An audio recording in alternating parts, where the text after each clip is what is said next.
મિત્રો મસ્ત મજાનો પ્રશ્ન જોઈએ। આ જે પ્રશ્ન દેખાય છે એ આજે લેવાયેલી સ્પેશિયલ ટેટ 1 માં પૂછાયો છે। તો હવે જે આ નવી ટેટ આવે છે કેવા પ્રશ્ન પૂછાય છે તો જોઈએ। એકદમ સિમ્પલ પ્રશ્ન પૂછ્યા છે તો સરસ મજાનું આપણે સોલ્યુશન જોઈએ। તો અહીંયા શું કહે છે કે મીના 66 લાડુ બનાવ્યા છે। મીનાએ 66 લાડવા બનાવ્યા છે। એક બોક્સમાં 4 લાડવા મૂકી શકાય છે।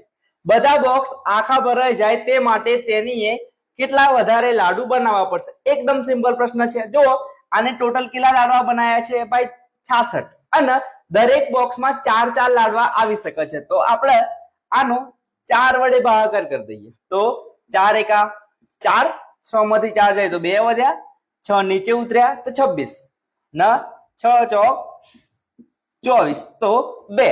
તો આ જે 16 બોક્સ છે એ આખા ભરાઈ જશે।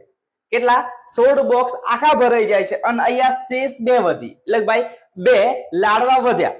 હવે એને બીજું બોક્સ ભરાવું છે આખું તો ખબર છે ભાઈ 4 લાડવા એ બોક્સ ભરાય છે અને એની જોડે 2 લાડવા છે તો બીજા એ 2 લાડવા બનાવશે તો બોક્સ એનું ભરાઈ જશે। એટલે ભાઈ 66 ને 2 68 બરાબર। તો 68 ને તમે 4 વડે ભાગશો તો તમારા આવશે ગાડી તમારું જે શેષ 0 થઈ જશે બરાબર। એટલે ભાઈ આપણે એને 4 વડે ભાગી શકીએ તો એને કેટલા લાડવા બનાવવા પડશે બીજા 2 લાડવા। 2 શેષ વધે છે, 2 લાડવા વધ્યા, બીજા 2 બનાયા તો થઈ ગયા એના 4 અને બીજું એક બોક્સ બની જશે।